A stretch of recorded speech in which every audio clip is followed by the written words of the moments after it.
So, how do I introduce my next speaker, our next speaker, I should say? And I'm not sure whether I should be worried whether we're ready for him or he's ready for us. The energy in this room is awesome.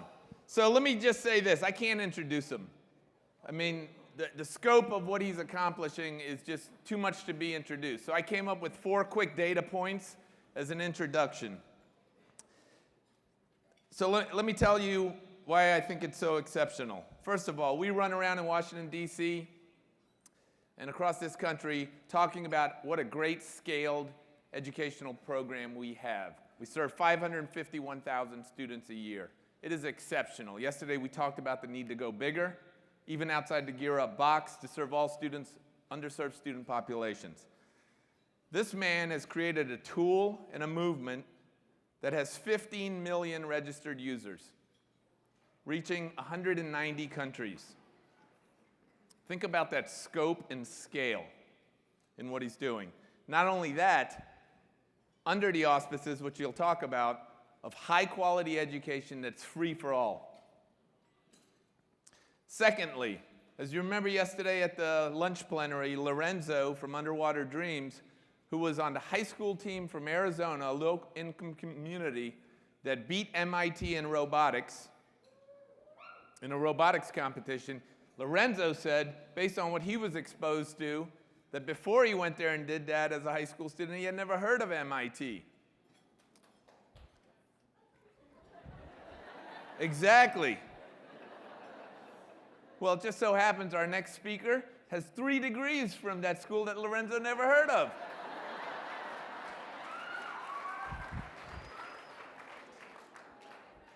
Now, this next one really gets me.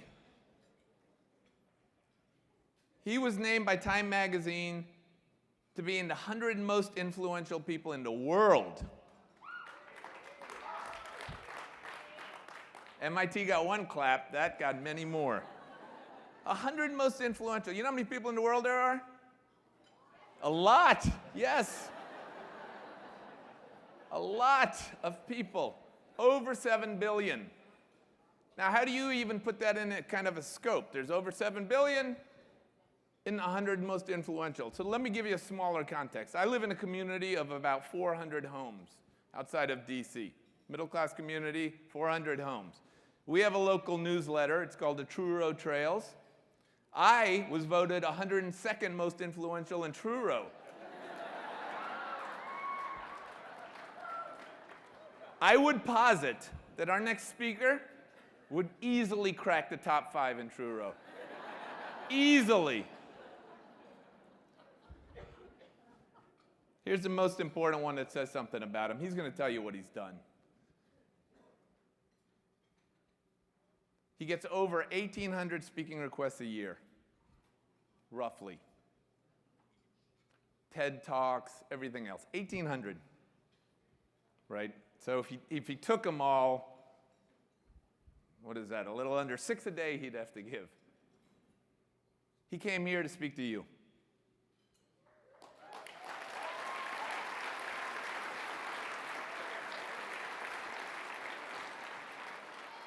He came here to speak to you because of what you do. He's doing it for free. It seems to be a theme for him, which is good for us. So I never have done this in my life in introducing a speaker. I've never given him sort of an award or a speaking thank you before they come up.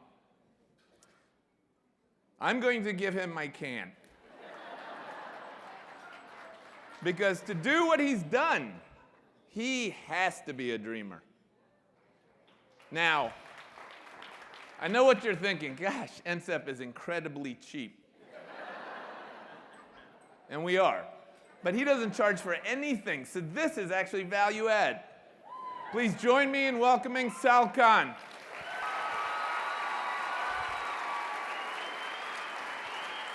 Thank you, man. Here's a can. Thank you.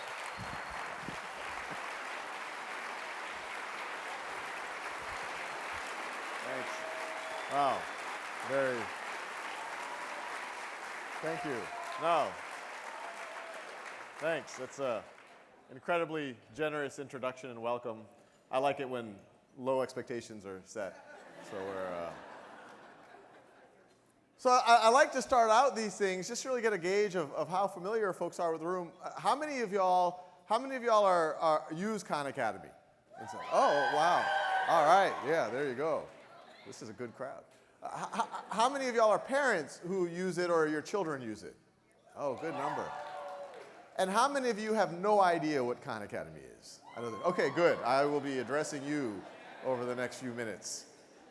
So to get everyone on the same page, Khan Academy is often associated with a collection of videos that I started making for cousins. Over the next few minutes, we're going to see that it's much, much more than just those videos. But just to get on the same page, I'll start with this montage to see what those videos look like.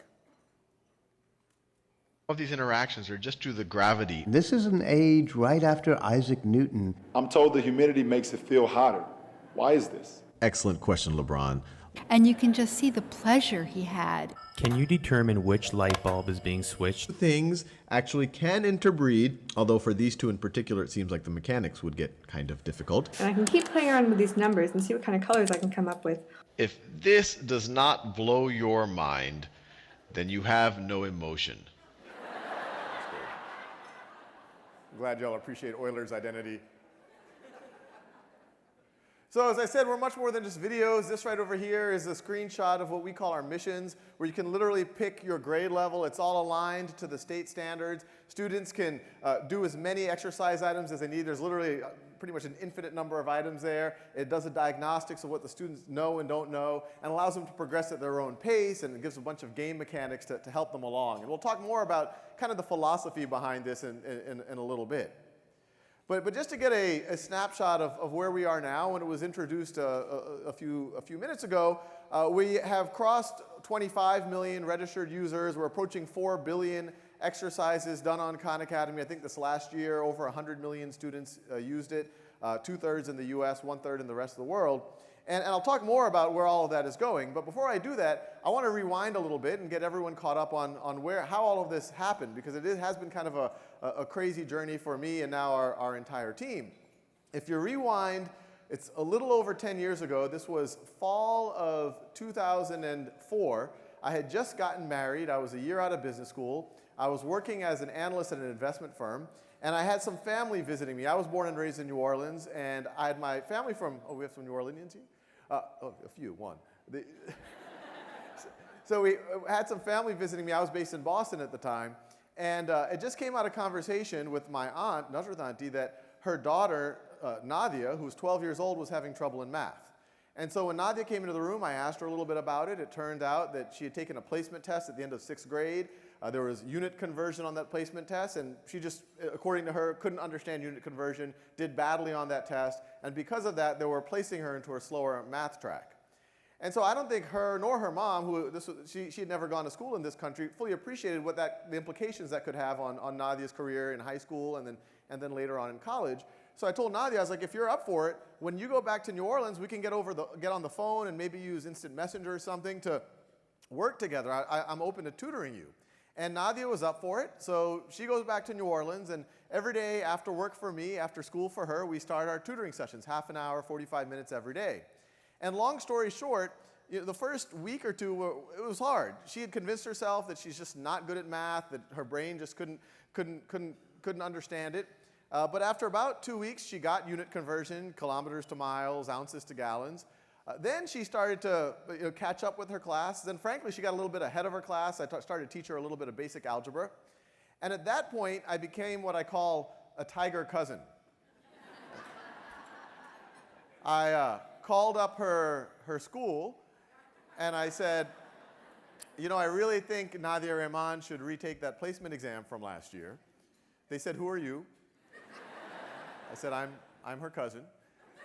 And they let her. And the same Nadia that literally 2 months ago thought that she was just not good at math and was in a slower math class was then placed into the advanced math track. So I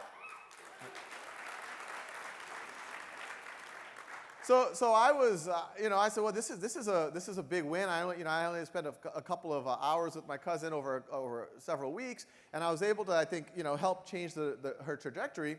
So I started then working with her younger brothers, Arman and Ali, still over the phone.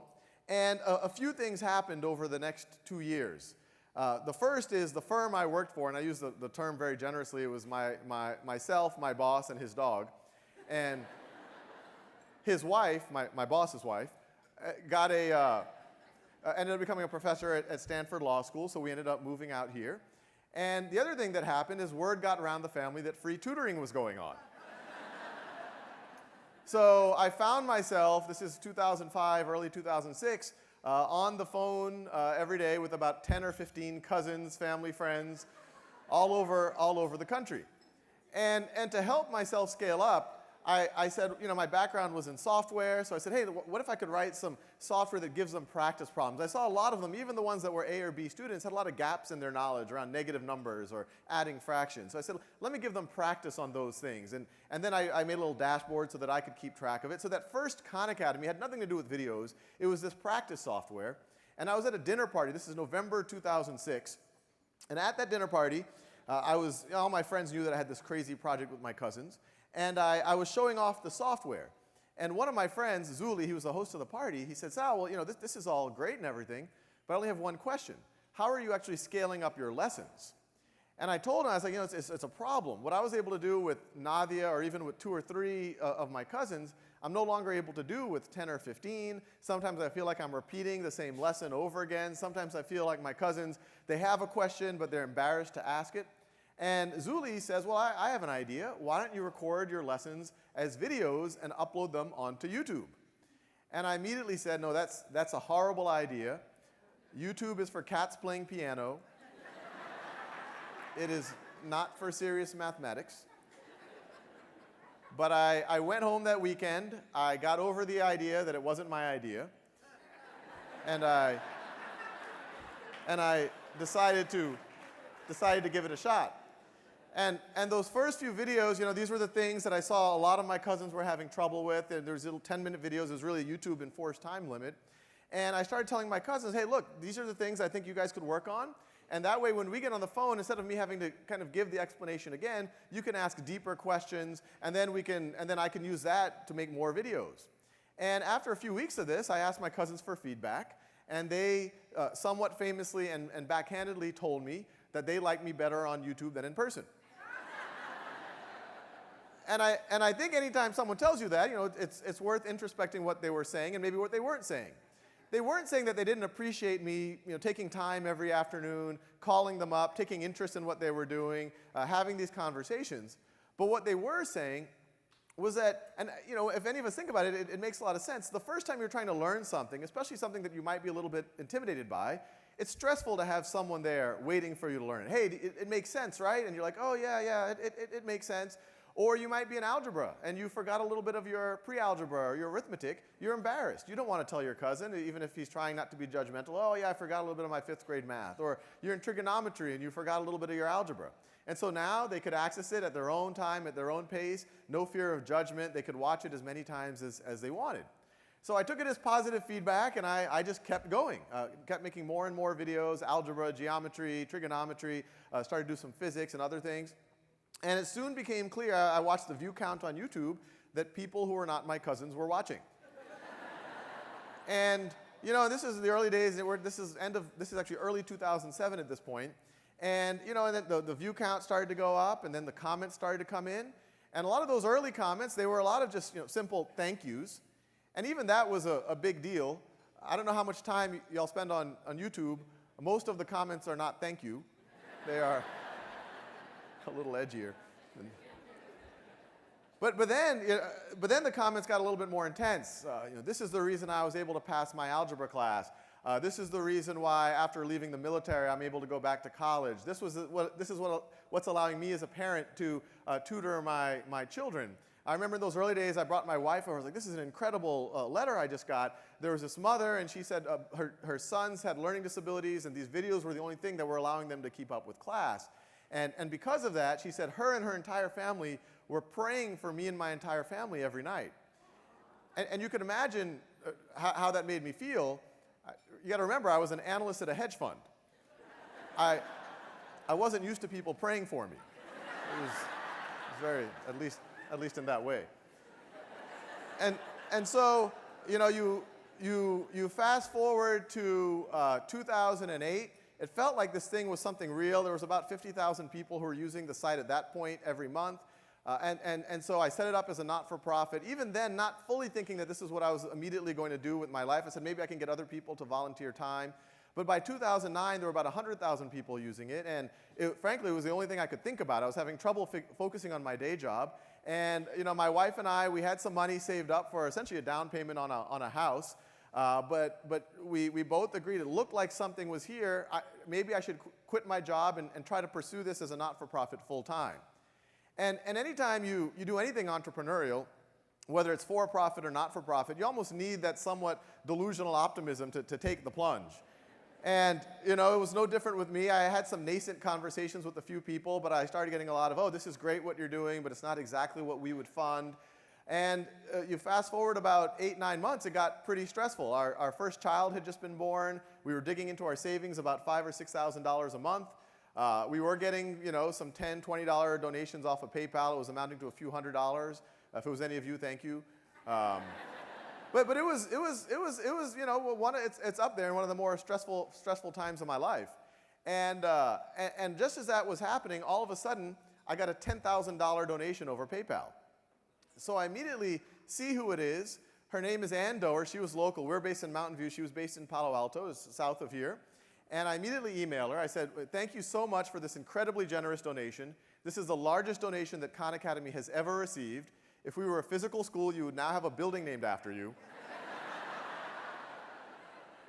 And Ann immediately responds back and says, well, I love your site. I use it myself. I use it with my daughters.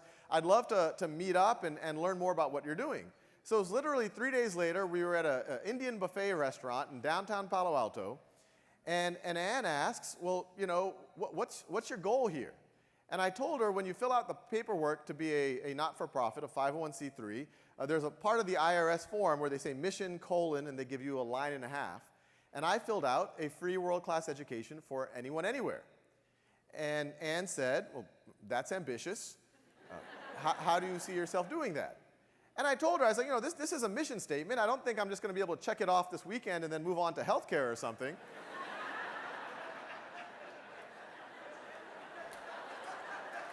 But I used to walk around with a binder of these testimonials from folks. I showed her the usage growth on some charts. I told her, look, I could imagine it's going to be more than videos. We're going to take the videos. We're going to translate the videos. This exercise platform that I had worked on for my cousins, I wanted to build that out. I wanted ways to connect people. I wanted to create tools for parents, for teachers. And Ann said, somewhat surprisingly, you've made a lot of progress. I only have one question. How are you supporting yourself?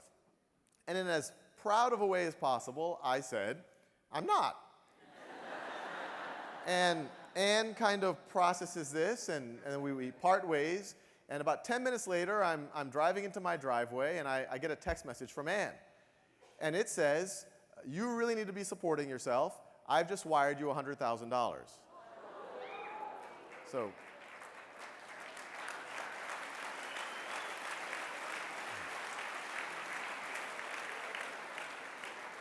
So that was a good day. And frankly, it was the beginning of a cascade of crazier and crazier events. A month later, I was running a summer camp, also down a little south of here. And it was a summer camp for middle school students. And the reason I was doing it, I was turning into this kind of virtual teaching guy, but I never viewed the virtual as somehow a replacement for the physical. I always said, hey, if the virtual can give you lectures at your own time and your own pace, if the virtual can give you problems with feedback and give data to teachers, that's not to replace the physical, that's to free up time in the physical so that you can do more problem solving, more dialogue, more projects. And so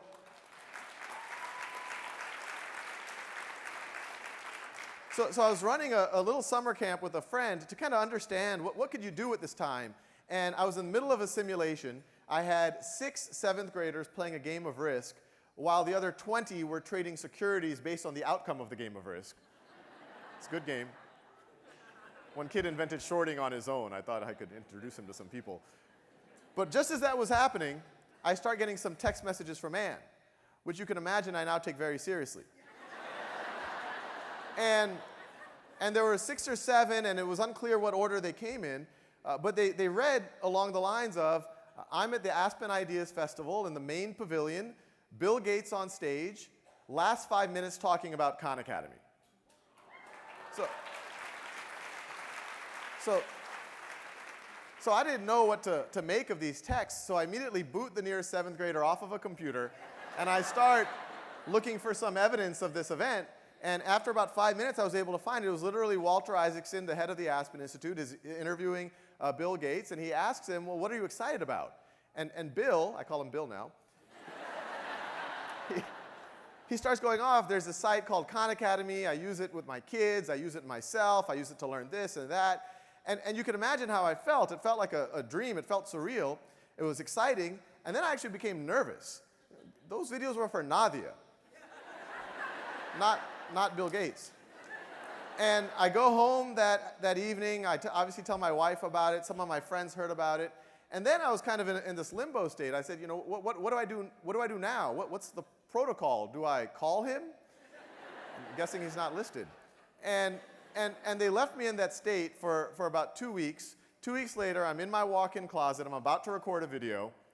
And my cell phone rings. I see it's a Seattle number. So I answer, hello? Hi, this is Larry Cohen. I'm Bill Gates' chief of staff. You might have heard that Bill's a fan. Yeah, I heard that. And if you're free over the next few weeks, we'd love to fly you up to Seattle and learn more about what you're doing and maybe ways we could work together.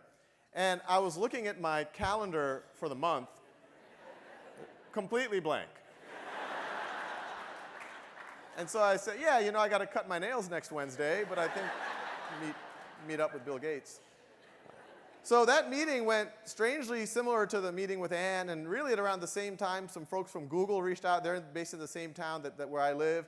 They also, it turns out a lot of the executives there were using Khan Academy with their children, and they said, what would you do with more resources? And I explained the same thing. I would internationalize it. I'd create more software, tools for teachers, et cetera.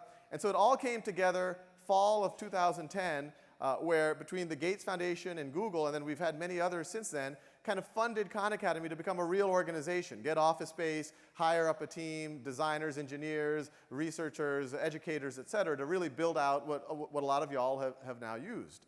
And just to get kind of the underlying philosophy behind Khan Academy, we have this thing called the knowledge map. And this actually used to be a primary navigation tool on Khan Academy, but it's no longer, but it's still there behind the scenes.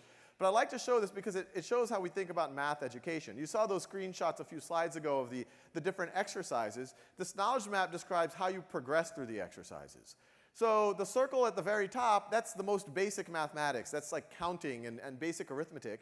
And as you show mastery in the more basic concepts, it moves you down. So each of those circles, it moves you down to basic subtraction, basic multiplication, then more advanced subtraction, then pre-algebra. And you keep going down this knowledge map. There's 700-something skills on this now. It goes all the way to trigonometry and calculus and statistics. And we're expanding with more items every day.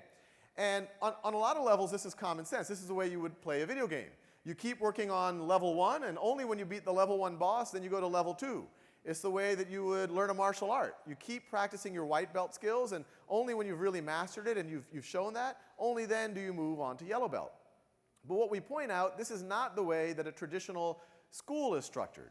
In a traditional school, we group students together, usually by age, and then around middle school, perceived ability. That was happening to Nadia.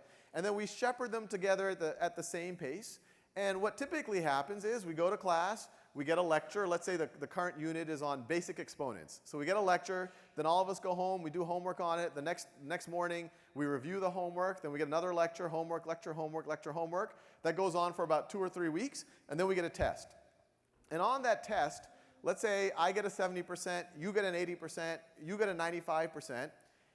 And even though that test identified that I didn't know 30% of the material, or someone else didn't know 20%, or even the A student didn't know 5% of the material, the whole class moves on to the next topic. Probably a topic that's going to build on those gaps. Negative exponents, fractional exponents, logarithms, even though it saw that I didn't fully master basic exponents.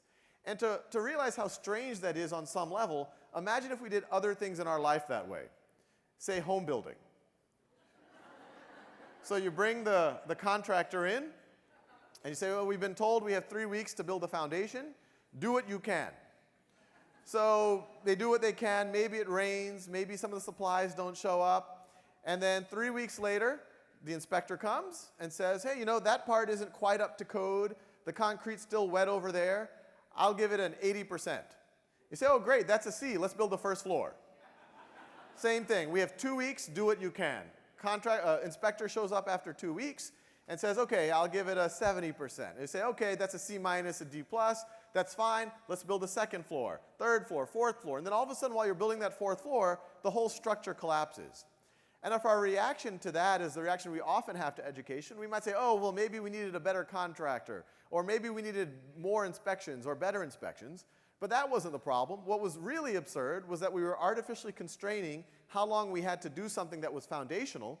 We were taking the trouble of having the inspection, of identifying gaps. We identified the gaps, but then we just completely ignored them and then built on top of them. And so what we say is that instead of holding fixed when and how long you have to learn something, pretty much ensuring a variable outcome, A, B, C, D, F, do it the other way around. What should be fixed is that every student masters the concepts, gets to that A level, and then what can be variable is when and how long you have to actually work on the material.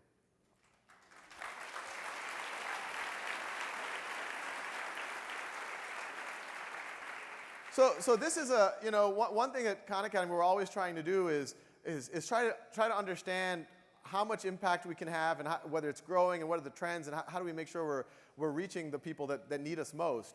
And we recently had a survey with a group of students. This was a group of students at Stanford, so they did the survey at Stanford, and we're looking to expand this well beyond to actually most universities. But this was a really interesting thing for us because when they did the survey, they asked the question of just a random poll of Stanford students, has Khan Academy had a meaningful impact on your education? And of just a random sample, it was 60% said yes. But then when they sampled students who they were the first in their family to go to college, it was 64%. And what was exciting about that were some of these quotes here where, Khan Academy is life, only way I got through AP Calc, BC, and AP Physics and ended up at Harvard. And this is a first-generation student.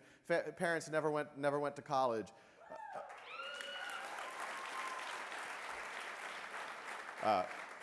Khan Academy was a private tutor my family could not afford. For all the times I wanted to learn for the sake of learning, I would pick from the hundreds of videos on Khan Academy.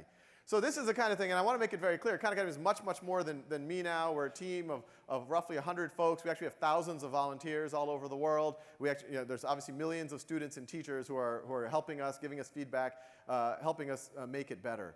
But to make it a little bit more tangible of some of the students who are getting value from this, I want to show this next testimonial, which is one of the more powerful ones we've received in the last year or so. So I actually dropped out of high school twice, both during my freshman year. And when I eventually came back, I was put in sort of lower level math and science classes because I was so behind. Then I discovered Khan Academy, and I was able to skip 2 years worth of math just through using the site.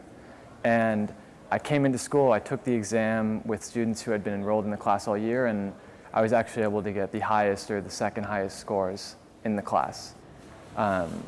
So for me, Khan Academy really changed the trajectory of my entire life, because without it, I don't think I ever really would have been inspired to learn and to love math and to love science. I ended up graduating as a valedictorian and going on to Princeton, where I'm now a computer science major, and I'm absolutely passionate about learning, about computers, about math, about science. And without Khan Academy, I don't think that these things would really matter to me the way that they do today. So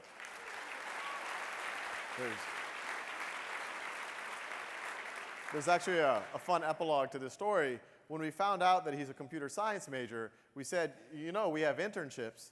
And he applied, and he did incredible in the interviews. And even some of the engineers like, who is this guy? I was like, why are you surprised? We helped educate him. But anyway, he showed up last summer, and he was actually an incredible intern. And we gave him a full-time offer, and just a few weeks ago, he accepted his full-time offer. So in a very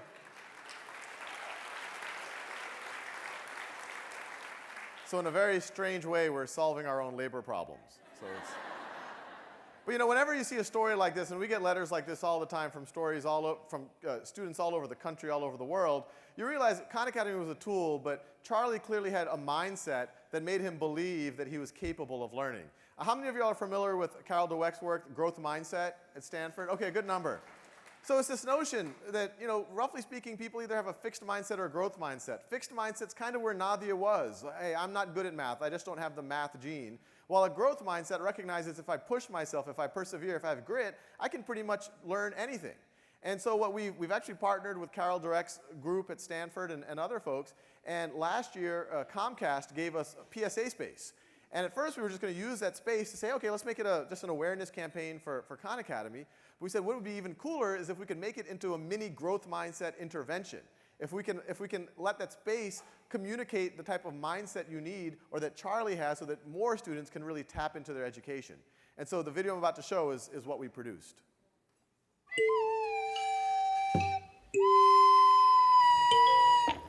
Nobody's born smart. We all start at zero. Can't talk, can't walk, certainly can't do algebra. Adding, reading, riding a bike. Nobody's good at anything at first. There was a time when Einstein couldn't count to 10. And Shakespeare had to learn his ABCs just like the rest of us. Thankfully, we're born to learn. Slowly, surely, you stumble, slip, crawl, fall, and fail and fall. Frustrating, confusing, trying, struggling, until one day, you walk. One foot in front of the other, one idea on top of the next, each wrong answer making your brain a little bit stronger. Failing is just another word for growing, and you keep going. This is learning. Knowing that you'll get it, even if you haven't gotten it yet. Because the most beautiful, complex concepts in the whole universe are built on basic ideas that anyone, anywhere, can understand. Whoever you are, wherever you are, you only have to know one thing. You can learn anything.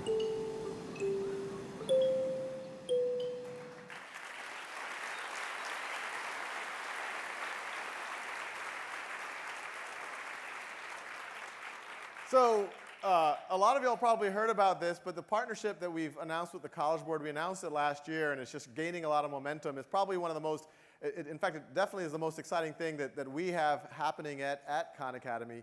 And it's this idea, you know, the SAT has been around for, or the College Board's been around for 100 years, and the goal is to be a meritocracy, but we've all known, or at least perceived, that, look, it doesn't seem completely equal, that middle class, upper middle class students have access to tutors, to test prep programs.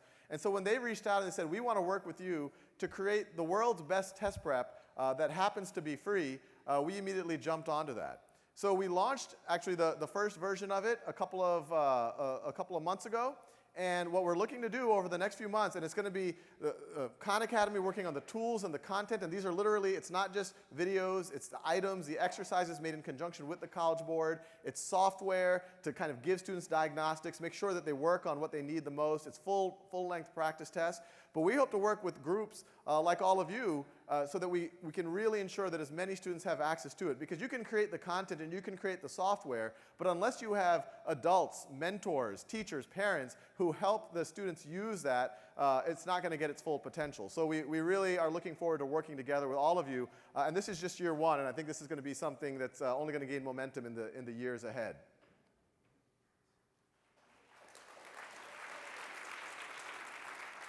So everything I've talked about so far has been the world that most of us live in, the developed world. But some of y'all might be thinking about, well, what about the rest of the planet? And all of these are pictures of Khan Academy used throughout the planet. We get pictures like this almost every day. It's other NGOs, other volunteers going to villages, cities, all over the planet. And all of these are really cool stories. But probably the craziest one is the one in the top right. I used to give talks like this and say, you know, who knows, maybe one day it will be used in Mongolia. Just imagining the furthest place on the planet, and then all of a sudden I one day get an email from Mongolia. And it's the young girl in the top right, her name's Zaya, And she had an email, there was a link to a video, and the video was very similar to Charlie Marsh's video, where she talks about using Khan Academy, and she likes math, and it's really helped her. But then I read the text of the and I immediately assumed she must be middle class or upper middle class. Her English was quite good. She had access to the internet. But then I read the text of the email, and it turned out that there was a group of engineers from Silicon Valley who were using their vacation time to go to Mongolia and set up computer labs with internet in orphanages. And what you see in the top right there, those are the orphan girls in Mongolia using Khan Academy, and Zaya was one of those orphans. And that by itself was pretty incredible, but like Charlie's story, only a few years later, she went and is now one of the top creators of content in the Mongolian language for Khan Academy. So it's gone full circle.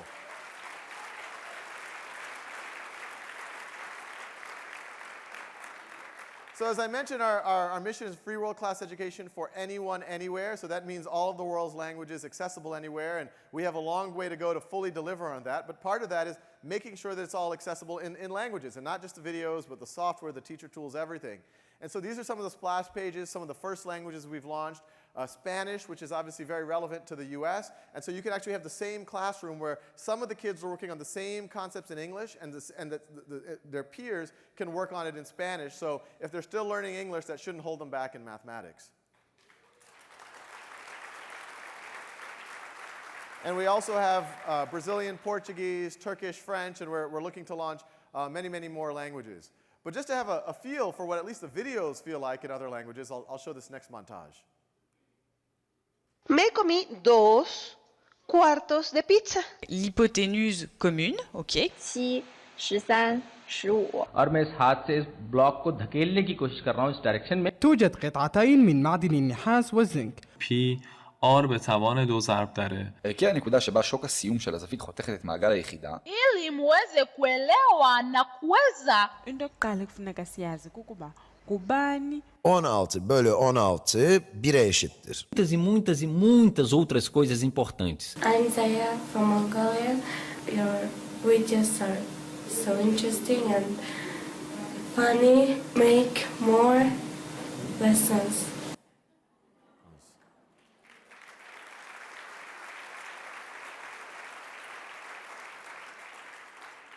So these are just more pictures that we get all the time of students using Khan Academy throughout the world. And you know, when you look at these pictures and when we see the testimonials and we get the letters, you know, what I always tell folks, and as I said, it's much more than just me now. We have a whole team at Khan Academy. We have thousands of volunteers. I think 15,000 people have helped us translate or subtitle videos. We have 1 million teachers who are already registered and using Khan Academy in some way. And what I tell all of our stakeholders is, you know, it feels like we're at a special time in history. You know, whatever you want to call it, this information revolution.